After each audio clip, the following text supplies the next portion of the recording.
Hermanos, Dios los bendiga a todos en el nombre del Señor Jesucristo. Estamos entrando a la segunda entrega que nos habla de la última congregación del Asia Menor que se nombra en Tercera de Apocalipsis. El título de esta entrega es el siguiente: La Odisea, la iglesia aconsejada por el Señor, fiel y verdadero. La Odisea, la iglesia aconsejada por el Señor, fiel y verdadero.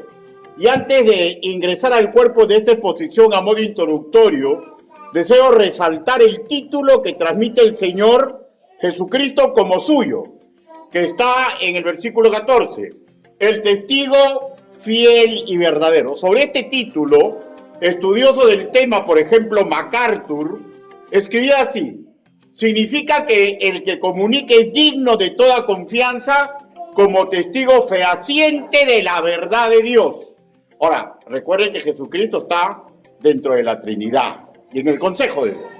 El pastor y exegeta bautista Evis Carballosa escribió así: Cristo, testigo fiel, es decir, no falla en la ejecución de su testimonio y es verdadero y genuino en cuanto al contenido. Él hace exactamente lo que ha prometido hacer. El metodista Adam Clark sobre este título se expresó así: el verdadero maestro, cuyo testimonio es infalible y cuyos dichos deben todos cumplirse.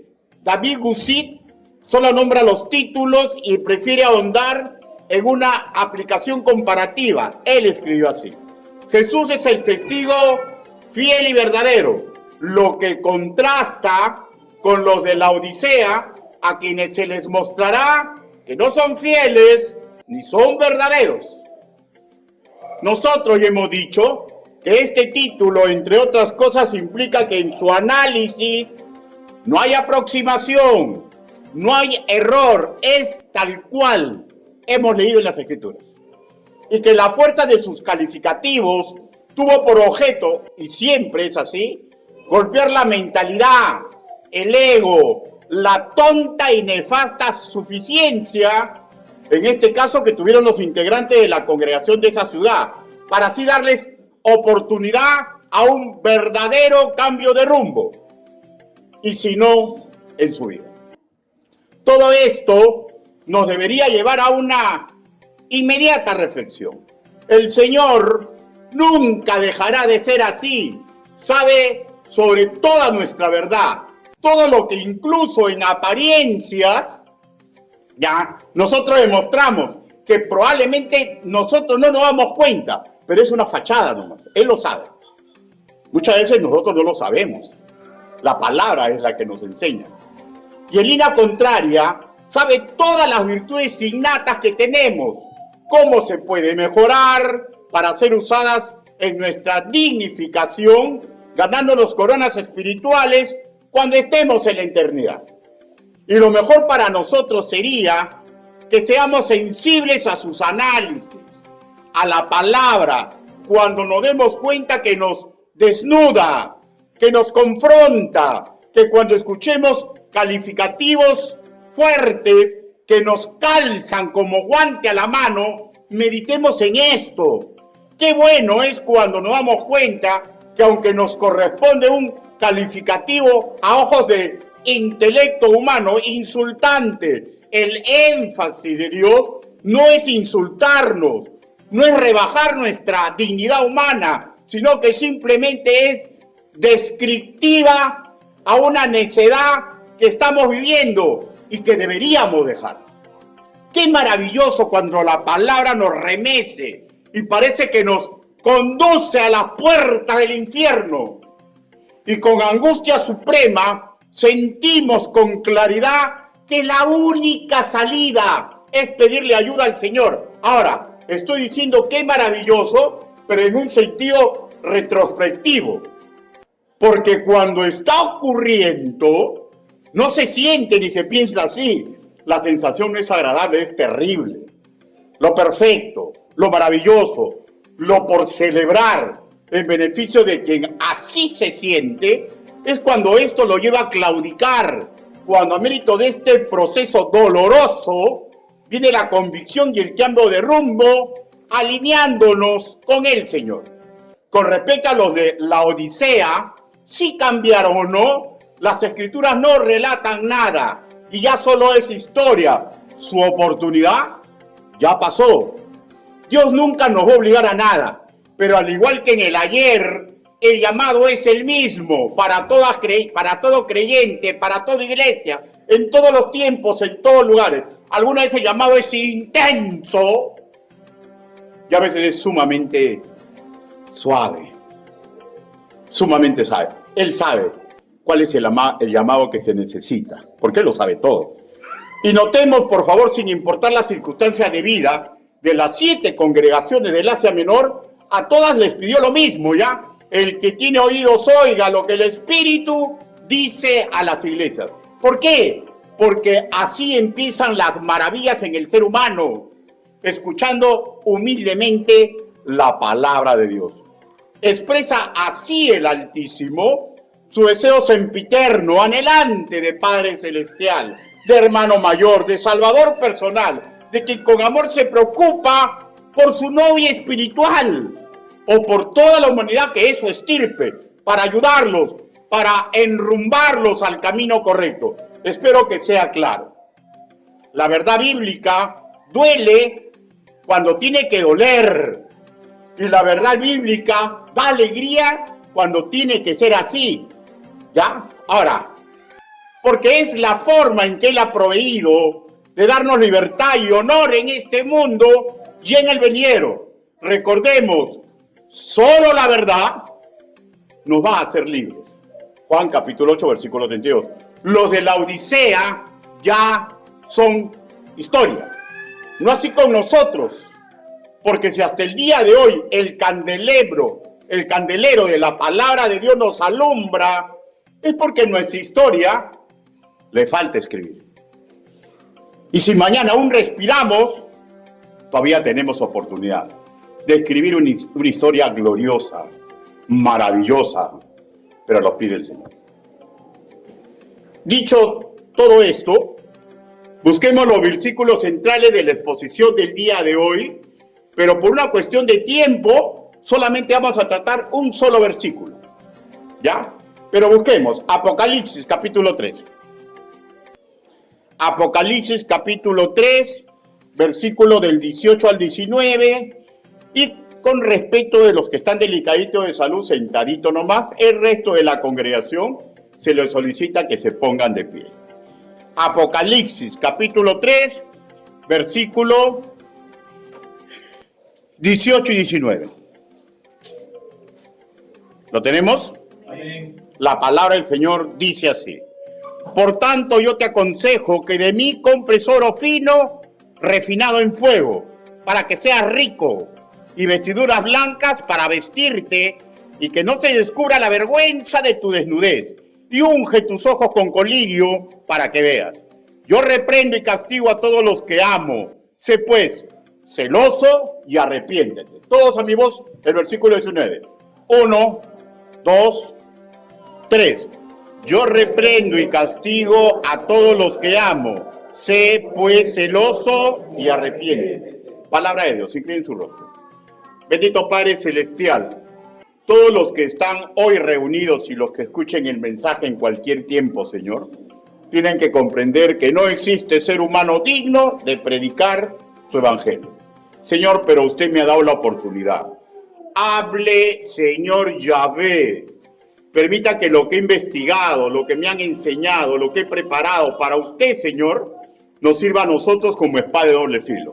Señor, que corte lo que tiene que cortar, Señor, que alegre al que le tiene que alegrar y que sea tanto a los que escuchan como a su predicador. Así le suplicamos en el nombre del Señor Jesucristo. Amén. Por favor, tomen asiento.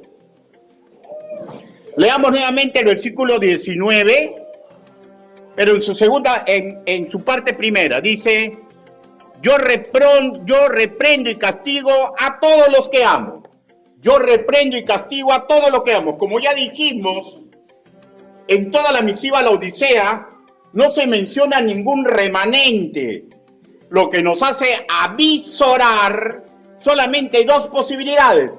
Estamos ante una congregación donde no hay ningún nacido de nuevo, primer caso posible. De hecho, sí hubo, pues si no, no se le hubiera nombrado como una iglesia del Señor del Asia Menor, ¿ya? Si este fuera el caso puntual que estamos viendo en la Odisea, ¿ya? Podríamos decir, casi sin margen a equivocación, que en algún momento de su historia como iglesia del Señor, verdaderos nacidos de nuevo, estuvieron tan perdidos en sus conceptos, en sus valores, en sus prioridades, tan adormecidos espiritualmente, que poco a poco comenzaron a contagiar a los demás de esa modorra, de esa falta de sensación, falsa sensación de seguridad por las cosas del mundo.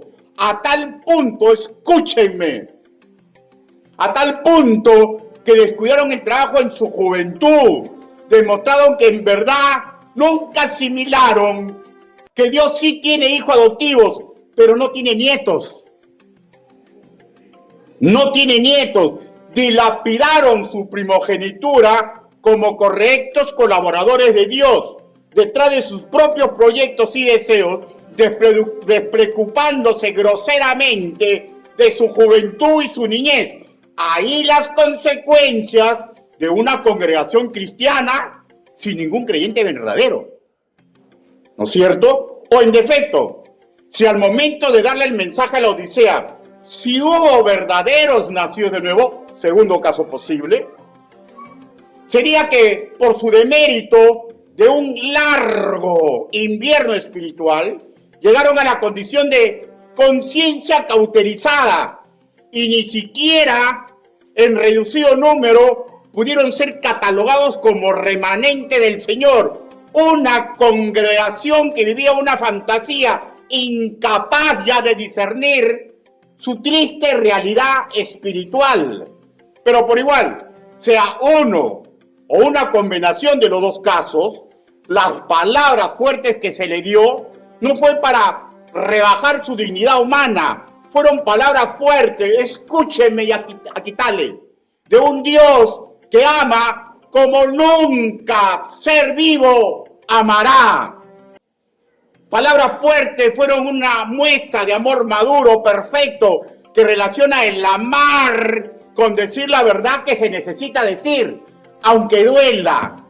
El versículo afirma una constante en el Señor. Él reprende y castiga a todos los que ama. Primero veamos el término amor, en el griego koiné, apreciamos el vocablo fileo, que define un cariño de un amigo. Hablamos de un afecto muy personal, muy emotivo, con una fuerte dosis de sentimiento, de una ternura perfecta. El Señor estuvo siendo con ellos sumamente amistoso, pero ojo, esto no implica que es posible manipularlo, como hay veces algunos seres humanos, generalmente todos en algún momento lo intentamos hacer, hacemos con quien sabemos que nos aman, ¿ya? Pues sin importar el cariño afectuoso que tuvo con los congregantes de la Odisea y aplica hoy en la actualidad, escúcheme, él no puede ser manipulado. Él no puede ser manipulado. A todos nos recuerda puntualmente para que nunca olvidemos que estamos ante un Dios que suele reprender al que ama con afecto de amigo.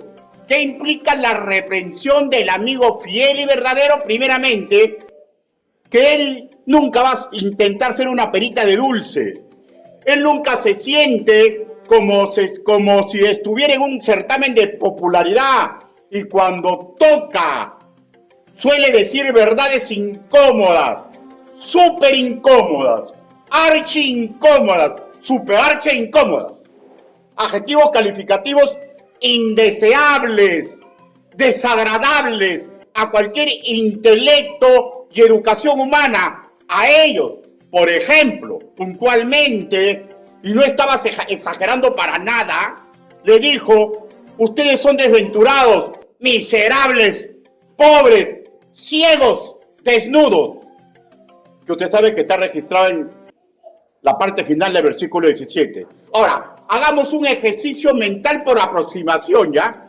Nos imaginamos qué contentos estuvieron los de la Odisea cuando le dijeron que había un mensaje directo que decía su nombre. Asu. Imaginen, Asu, ¿no? Ya era hora. Carta para los romanos, carta para los de Tesalónica, carta para los hebreos, carta para los efesios, carta. Incluso a un esclavista Filemón le han mandado una carta al Señor. Y nosotros, en todo el Imperio Romano, saben de nuestra importancia. Igual las demás iglesias del Asia saben de nuestra historia.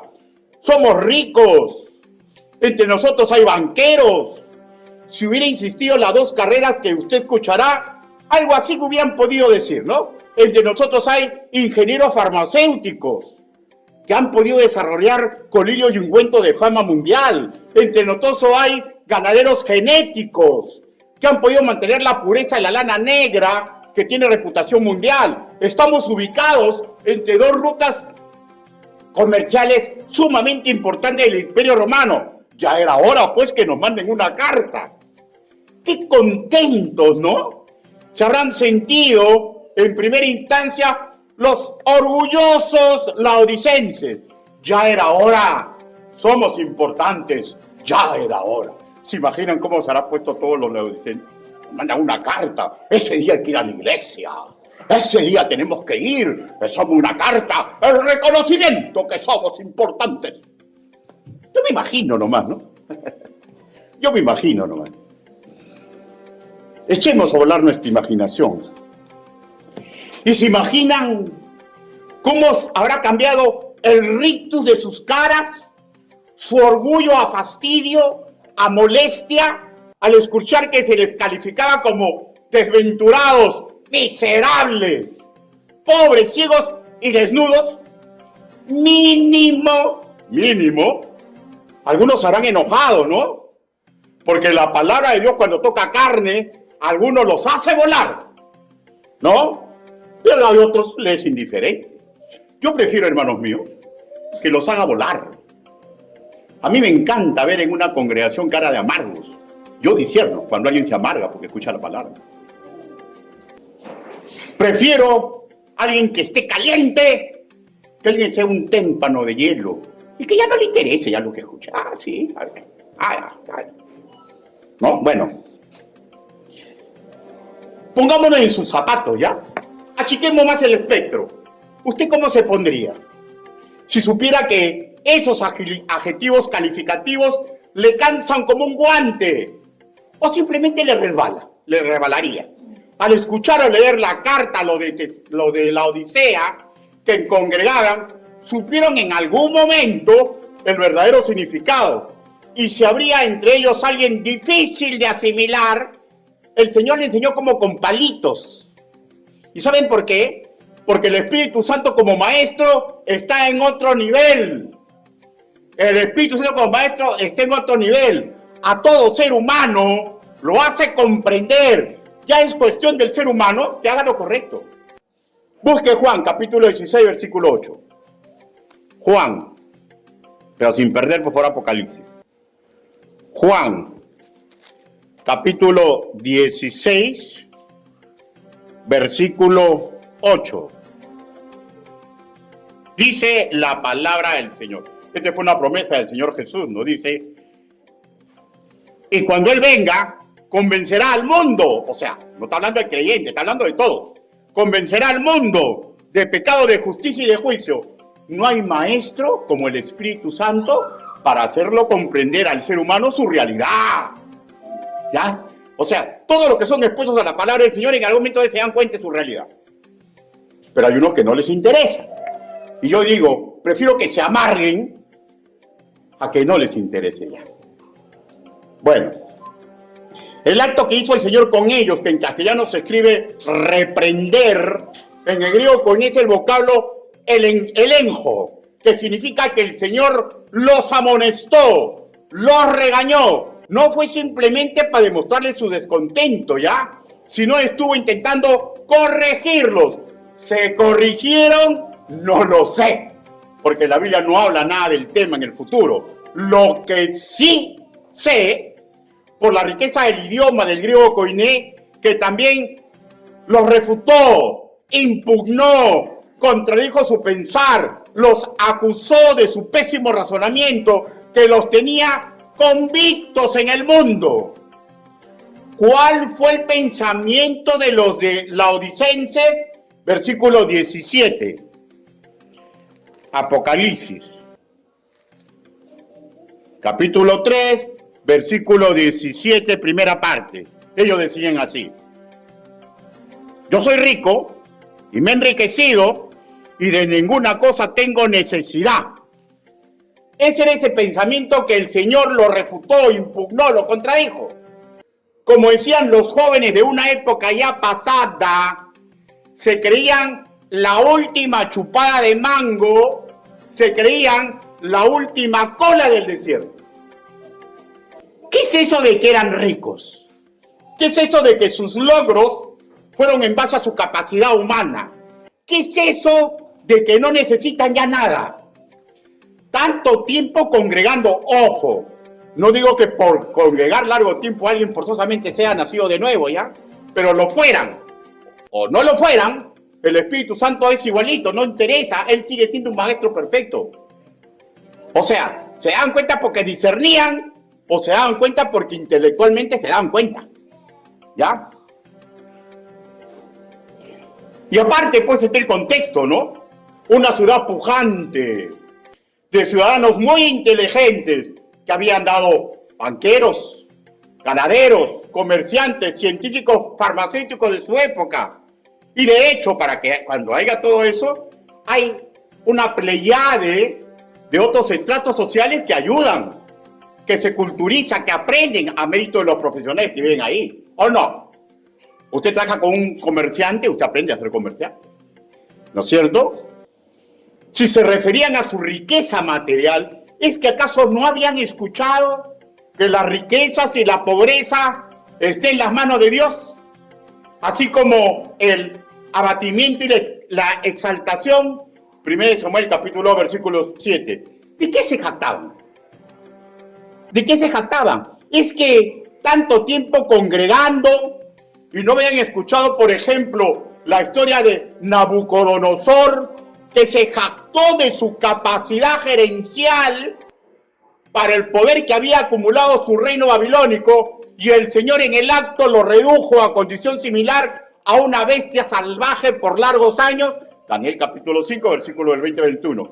Tanto tiempo congregando y no habían asimilado la máxima virtud, que es la dependencia del Señor, que la dependencia del Señor era lo que marcaba el surco de victorias de los creyentes, porque sabe usted, ¿no? Si congrega hace tiempo, ¿no? Aunque de repente no lo pueda asimilar por no sé por qué, ¿ya? Porque tendría que hacer un examen personal. Al que se humilla, Él enaltece. Lucas capítulo 4, versículo 11, Mateo capítulo 23, versículo 12.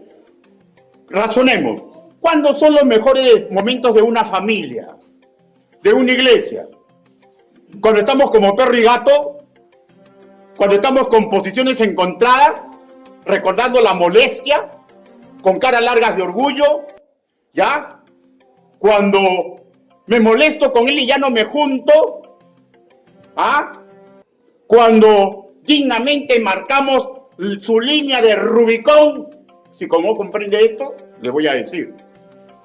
El Rubicón era la línea que separaba al Imperio Romano de los bárbaros. O sea, algo así, ¿no? Cuando alguien está enojado, ¿no? Orgulloso, con ideas encontradas. Aquí yo civilizado, un romano, ahí una bárbara tila, mi esposa, ¿no?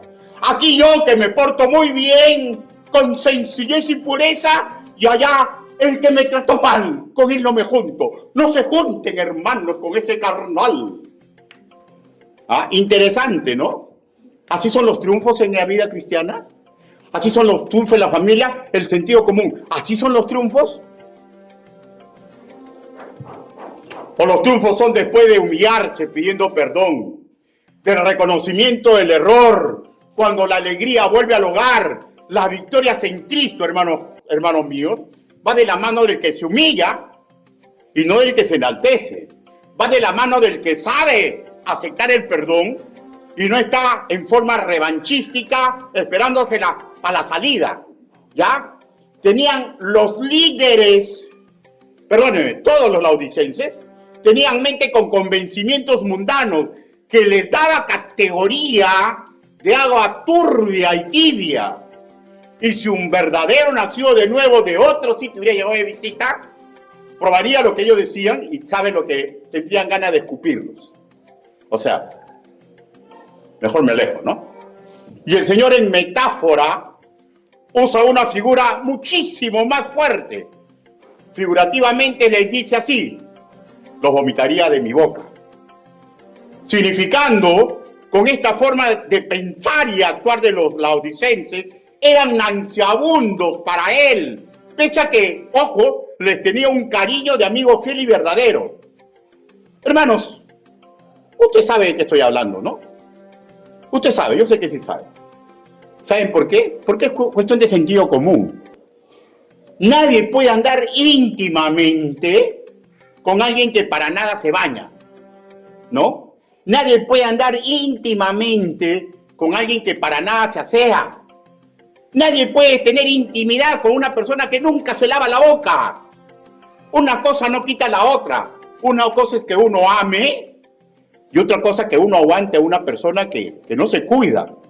El Señor los amaba como nunca nadie va a amar, pero describe su falta de higiene espiritual, que en su condición de 3 veces santo le era imposible tolerar. Y pregunto, solo pregunto, ¿qué debería pasar cuando un subalterno no hace caso a palabras amistosas y no hace caso a las palabras fuertes para que se logre el cambio en el sino en una empresa que es autoridad gerente? ¿Qué le toca al que tiene autoridad? Usted y mi persona, si hemos trabajado, sabemos, ¿no? Hay una segunda acción por tomar, al que ya no hace caso. Versículo 19. Dice la segunda, y castigo. El que no hace caso, por las buenas y por las malas, se le tiene que castigar. Lógicamente de acuerdo a las normas de la empresa, ¿no? De acuerdo a la capacidad moral de la familia, ¿no es cierto? De acuerdo a quién es Dios. Y hay que tener cuidado, porque Dios castiga en forma perfecta. Bueno, continuemos. En el griego koiné, lo que leemos en castellano castigo, es el vocablo paidiu. Y aquí ya nos encontramos con una forma de castigar típica para quienes son sus hijos. Esto no forzosamente significa que todos los de esa congregación eran salvos, ¿ya? Porque acuérdense que no se habla de ningún remanente, implica eso sí, que Dios es soberano en su forma de dar oportunidades. Por favor, escúchenme y grábense esto en su tutuma. La disciplina que viene de mano del Señor puede hacer una suave reprimenda que el Espíritu Santo te dice y te hace ponerte colorado por lo malo que has hecho o por palabras fuertes, ¿ya? Todas esas reprimendas, hermanos míos, son para nuestro bien. Una disciplina que viene de la mano de Dios, sin importar la forma, es para nuestro bien. Una disciplina de manos de una madura iglesia no es ninguna maldalla, es una nueva oportunidad para empezar. Pero hay que comprender que el amor tiene muchas facetas. Por favor, estamos ante una forma de castigo divino ante el cual se inclina toda la humanidad. Se denomina la ley espiritual de la siembra y la cosecha. A una acción pecaminosa genera un resultado del mismo tenor, malísimo. A una acción virtuosa, una reacción en el mismo tenor. Y cuando esto acontece con un incrédulo, con una persona que todavía no ha hecho pacto con Cristo, es la mano del Señor en su perfecta misericordia que le saca el piso de su caminar. Ya depende de cada quien poner las barbas en remojo y aceptar su realidad espiritual. Lo mismo con una persona que aún no recibe a Cristo, igualito con un creyente. Con respecto a este castigo, señalado en el versículo 19, el pastor bautista John Hill, 1771, ya está en la presencia del Señor, se expresó así: y en cuanto a la naturaleza de su amor, es libre, soberano, eterno, inmigable. ¿Qué significa inmigable? O sea, no es esos amigos que, porque es mi causa, todo lo paso en alto. Él es inmigable, es un amigo perfecto e inconcebible. Es fuerte y cariñoso. Y como los amaba su Padre Celestial, son reprendidos por Cristo. No en una forma de ira, sino en una manera tierna, para llevarlos bajo una convicción de su pecado y para que procedan con su deber. Paro de leer el análisis, y si usted recuerda la última enseñanza, ¿cuál es el deber de un incrédulo que le dará ganancia suprema? Repito, correr a los pies de Cristo y salvar así su alma inmortal de una eternidad separado de Él.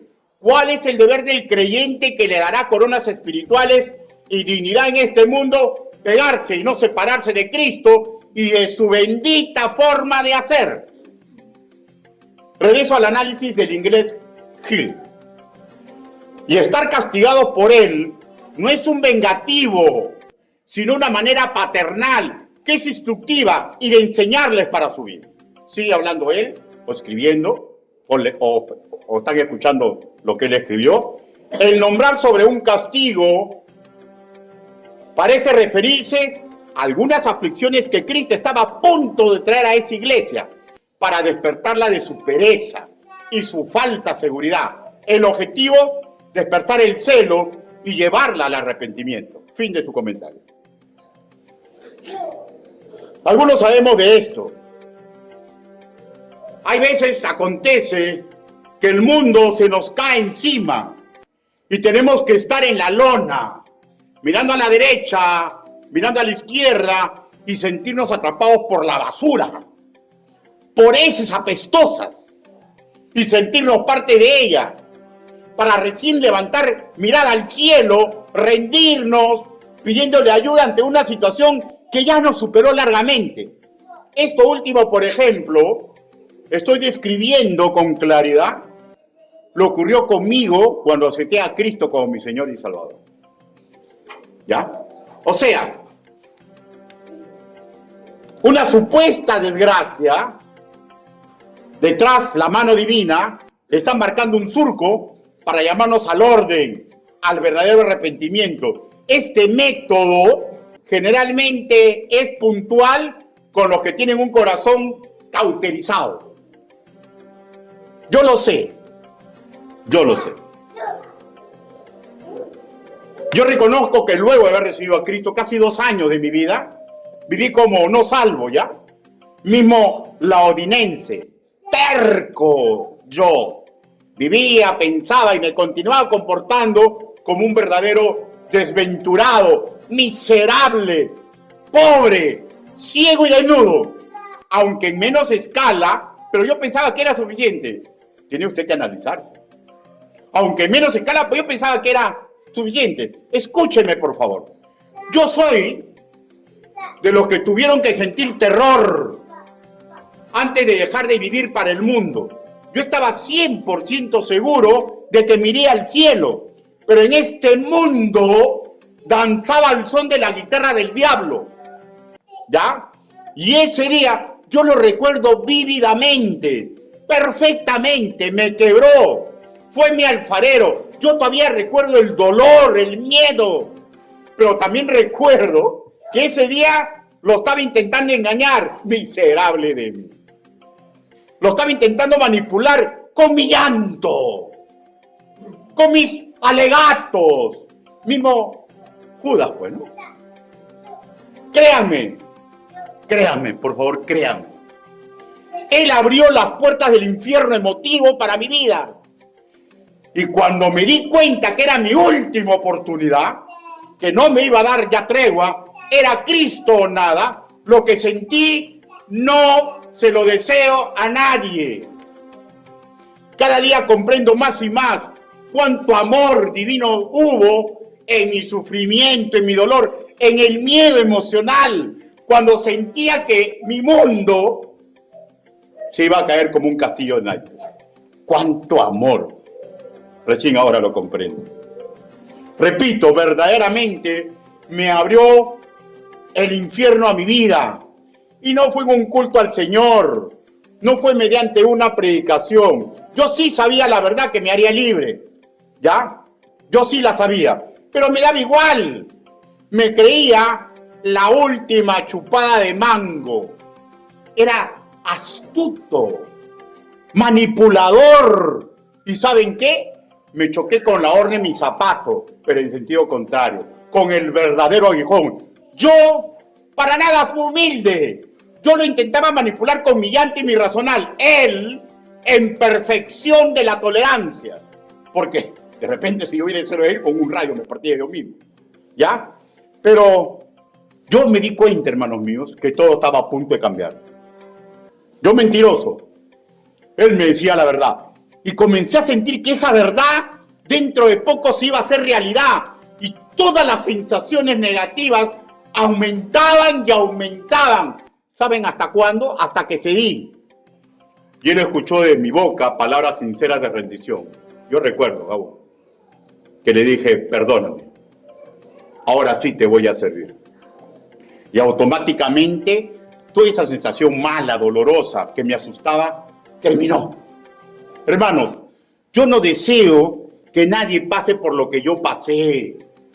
Que el Señor lo castigue para regresarlo al camino correcto. Que el Señor lo castigue para que reciba a Cristo como su Señor y Salvador. Yo no quiero que la ley de la siembra y la cosecha alcance a nadie de los que Dios permite que les enseñe la bendita y perfecta palabra de Dios. Él me regresó a mi verdad. Es terrible ser confrontado por Dios, pero hoy por hoy me doy cuenta que no había de otra. Pues en verdad, con respeto mío, ¿no? Yo era un verdadero nacido, de nuevo, pero yo de verdad era desventurado, miserable, pobre, ciego y desnudo. Y cada quien tiene que autoanalizarse. Escúchenme, no choque con el aguijón. Pues le aseguro, no le va a gustar para nada su amor. En ese momento, no le va a gustar. Me di cuenta que por mis actos no valía nada. Que era solamente una pantalla lo que demás veían en mí. Yo me di cuenta.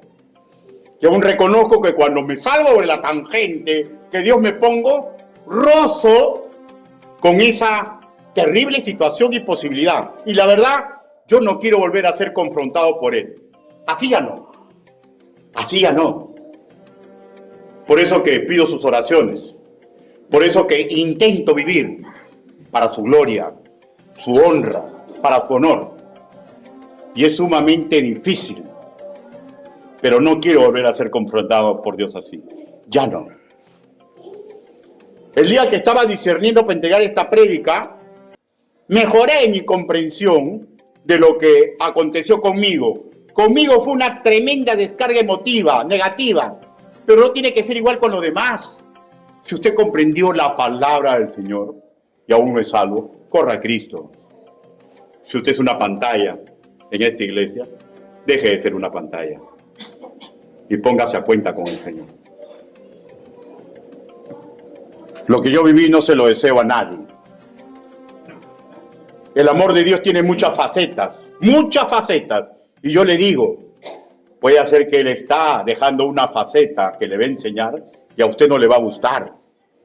Lo que sí le aseguro, escúcheme ya, porque usted como yo, en diferente nivel, no podemos manipular a Dios.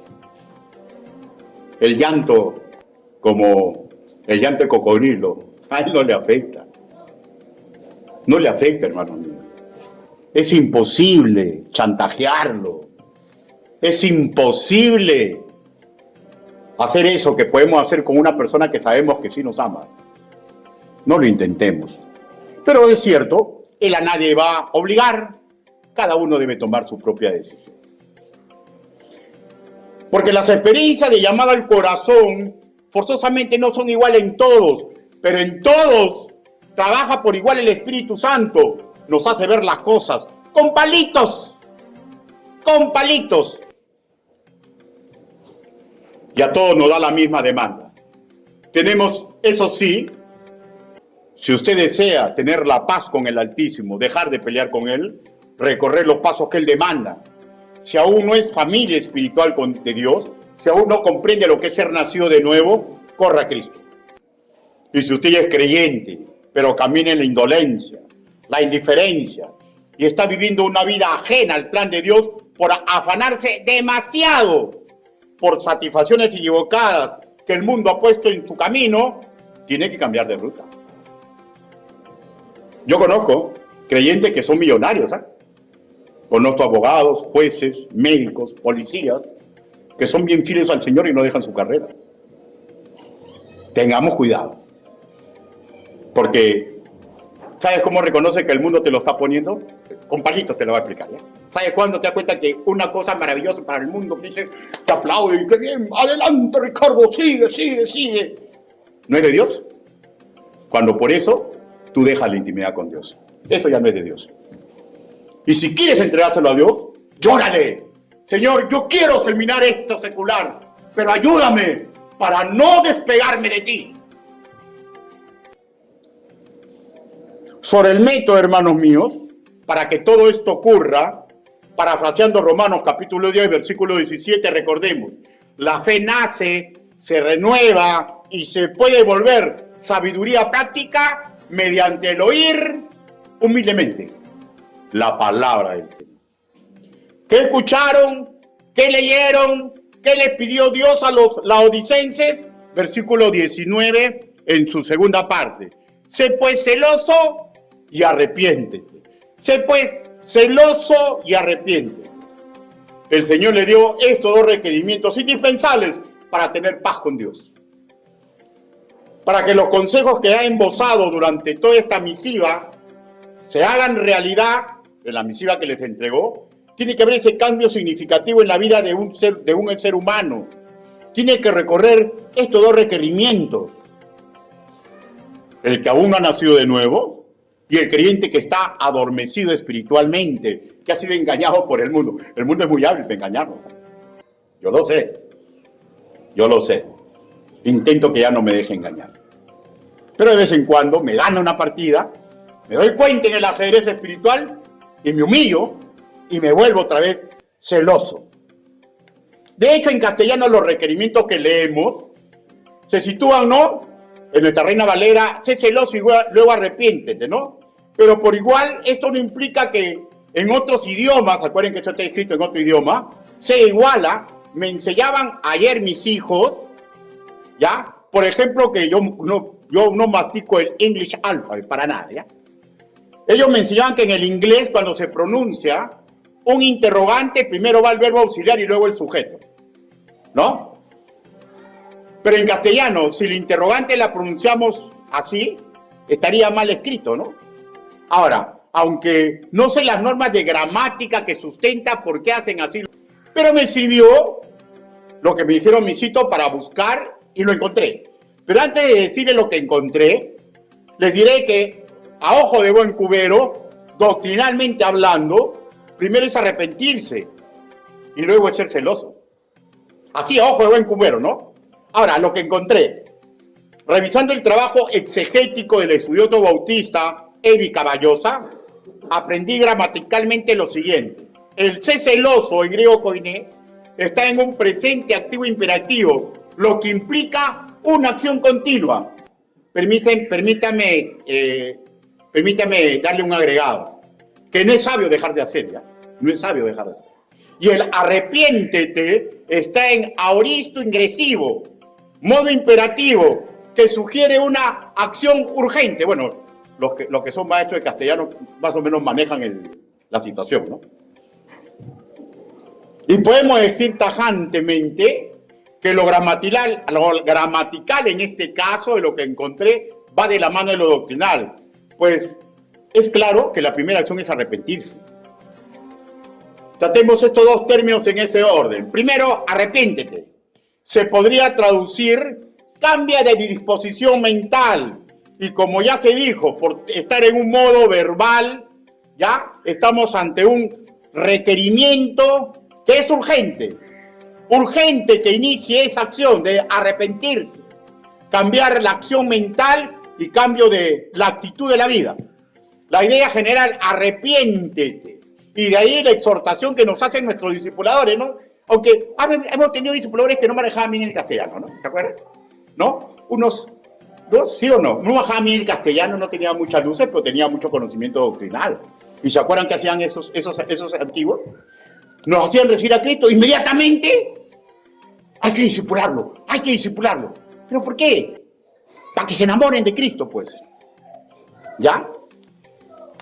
La idea general, doctrinal, es eso. Pero ahora, conforme voy aprendiendo más y más, me doy cuenta que la doctrina está sustentada en el griego, en el idioma original. Segundo, sé pues celoso. Se lee en castellano celoso, lo que leemos en Reina Valera 1960, celoso. En el griego koinés, celo,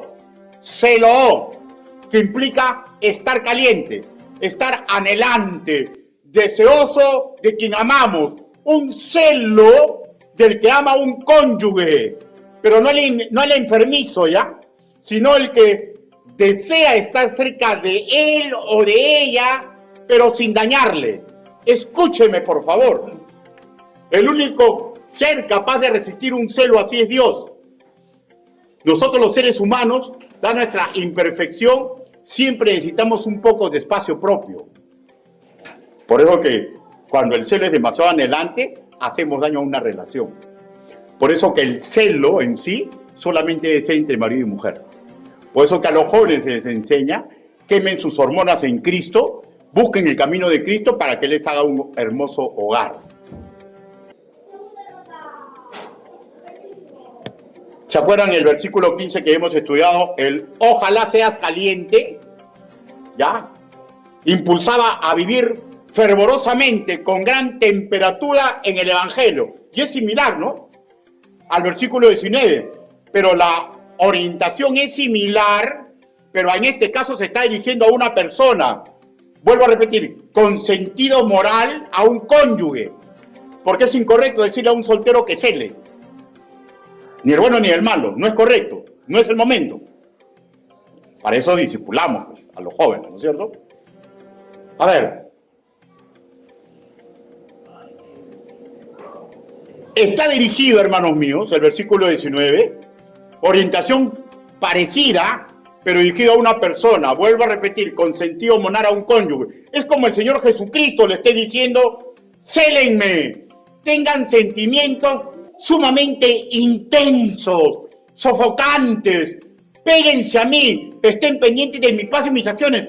Yo no me voy a enojar, yo no soy ser humano, yo soy perfecto. ¿Por qué creen que él podía aguantar a Juan, el discípulo amado? Era chinchoso ese hombre.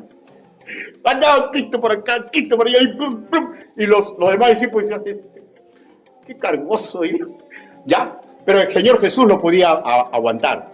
Nosotros podemos aguantar un celo de ese tipo. Y eso es lo que le estaba diciendo.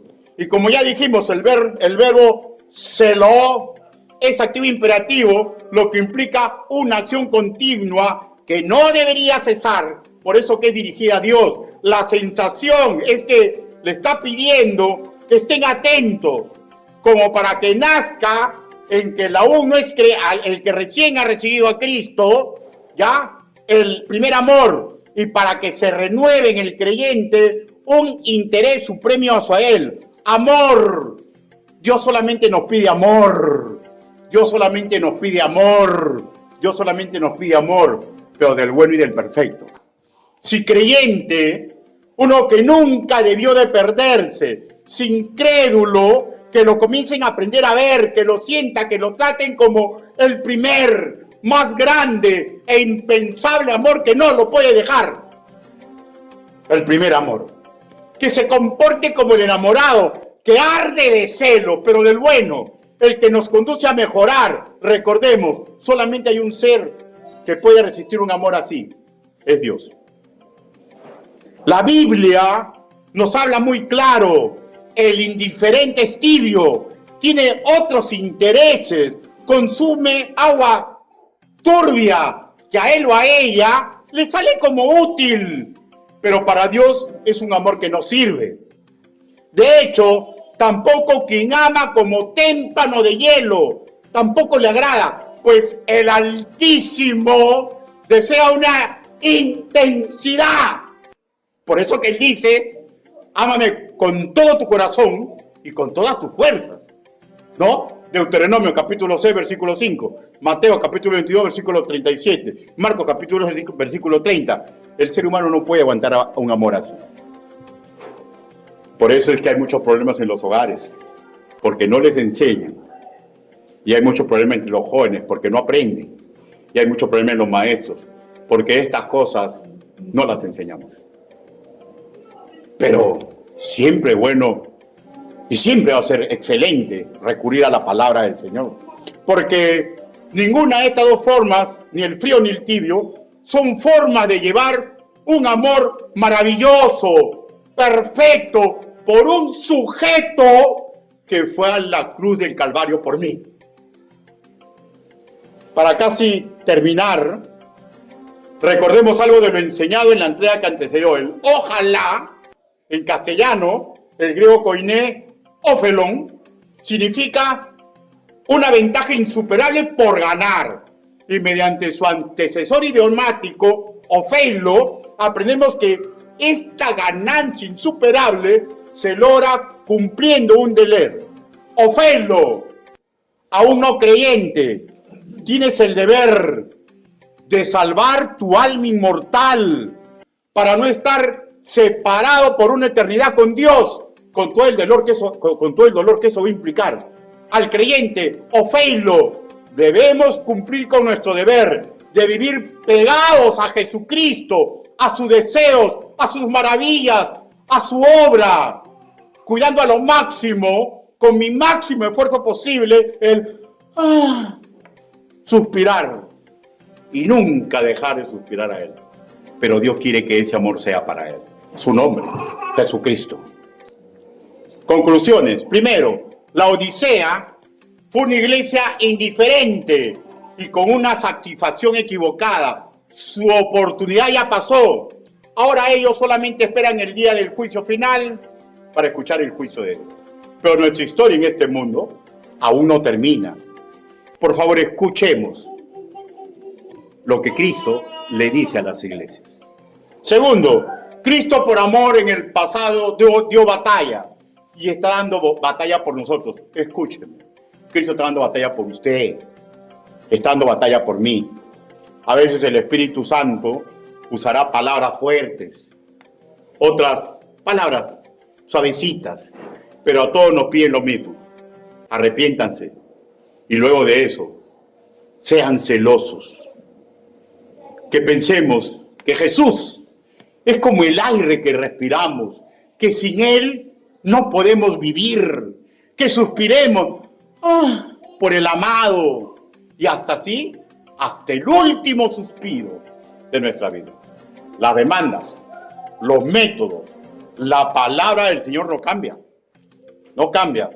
Es igual ayer, es igual hoy día.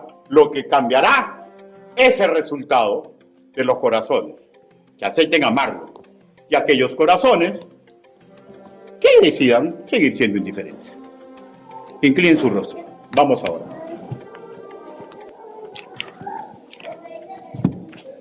Por favor, hazte de este momento un momento muy especial. No levante su mirada, ¿ya? Porque a veces hay personas que son muy eticosas y no quieren que nadie vea sus decisiones. Quiero hacerle una pregunta. Puede ser que usted aún no comprende lo que significa ser nacido de nuevo, ser nacido del agua y del Espíritu. Y usted quiere ser parte de la familia de Dios. Si usted no comprende para nada esto, puede ser que es todavía no se discipula, pero puede ser de que porque aún no es de la familia de Cristo. Y su primer deber es salvar su alma inmortal para que esté nunca alejada de Dios después que dé el último suspiro en este mundo.